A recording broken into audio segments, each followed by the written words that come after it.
Hello, everyone. So my name is Laurentine. I'm the Training and Partnerships Officer at CILIP. And today I have the pleasure of having a great conversation with Jess from Naomi Korn Associates. This conversation will be around the importance of having data protection training for all organizations. And Jess will be able to tell us about that.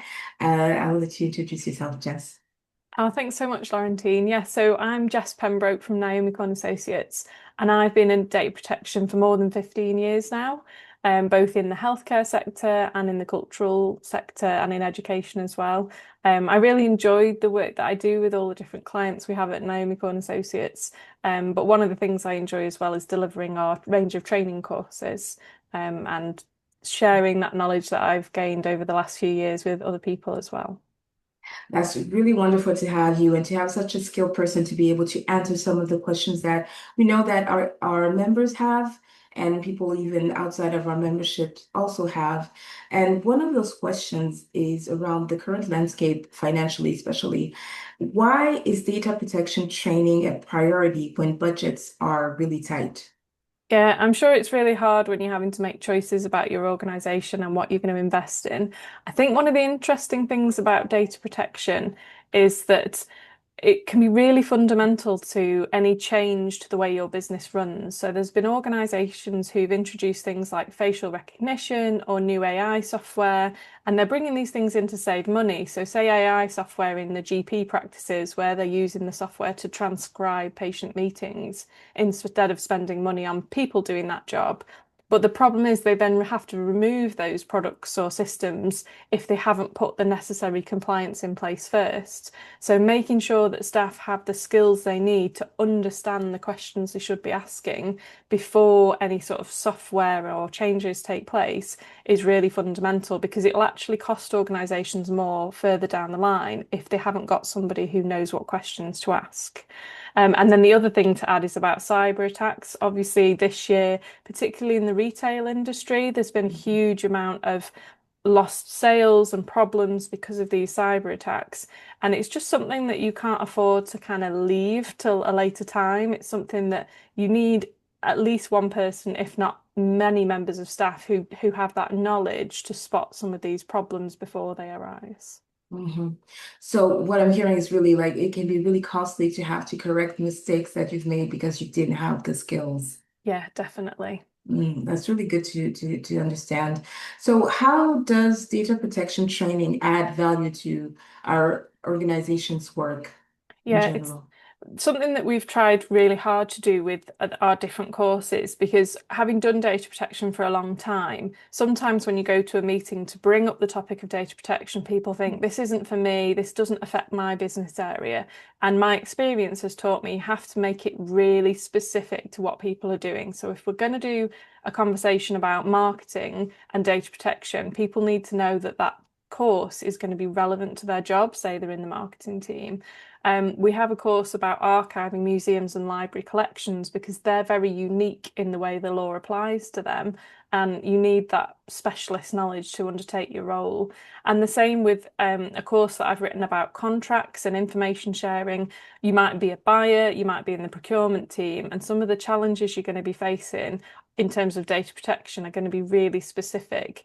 So we've really tried to tailor it so that you, if you're in purchasing, that knowledge, you can then take that and add it to your day-to-day work straight away.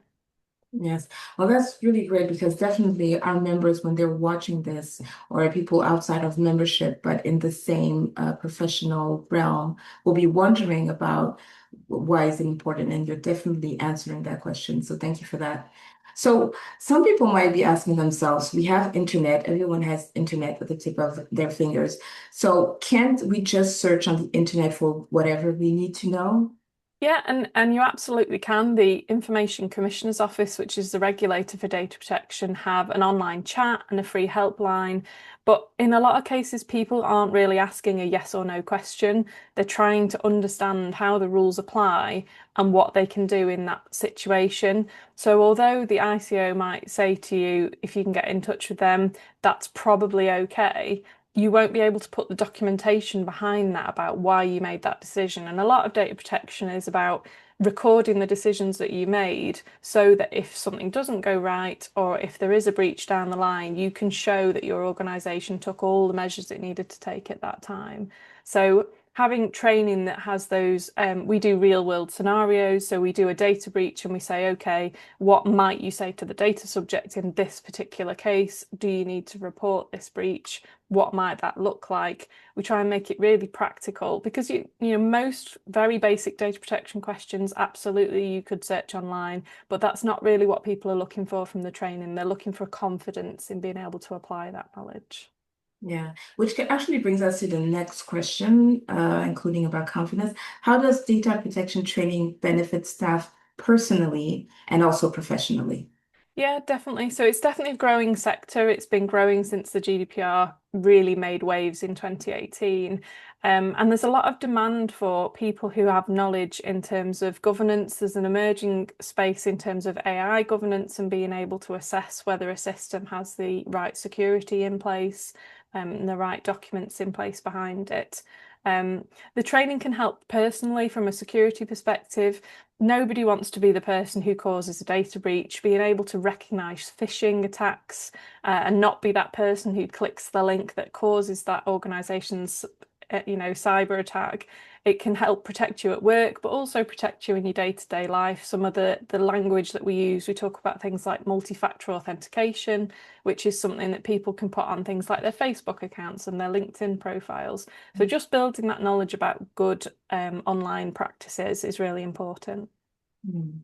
So that's really, really key, absolutely. And I think for people listening to this, they're definitely understanding how it can affect them personally as well as professionally. So we talked about the internet before, what are some of, the misconceptions that could come up from not having enough information, for instance, about data protection that you encounter in your everyday work? Yeah, I think sometimes that people think it's quite a niche issue, like it's the responsibility of the legal team, or it's a technical thing that is the responsibility of the IT security team. But actually, it's part of the whole organizational management. We've just worked on a course which is for senior leaders, and in that course, I talk about what questions you might want to be asking those teams, just giving people that knowledge to be able to ask the right questions and challenge other departments in terms of data protection, because it really filters through all areas of a business. If you're managing a library, running a community program, designing some kind of digital service, you're going to be handling personal data, you're going to be storing that data, you need it to be secure. So it's definitely not just the responsibility of a data protection officer. And smaller organizations won't necessarily have a data protection officer. So being that person who has a little bit of knowledge and knows when to go outside and ask for specialist help can be really valuable. Absolutely, I hear you. And so, as you know, our membership and the people that we really cater to are mostly librarians and information professionals. So we think about nowadays digital literacy. How can data protection knowledge help librarians to promote digital literacy? Yeah, absolutely. And I had a fantastic time at your CILIP conference talking to librarians about the work that they do. And it's such an important part, accessing public services. When I visit my library, I can see how that's evolving and how the libraries are providing more support in that space, whether it's helping people get online.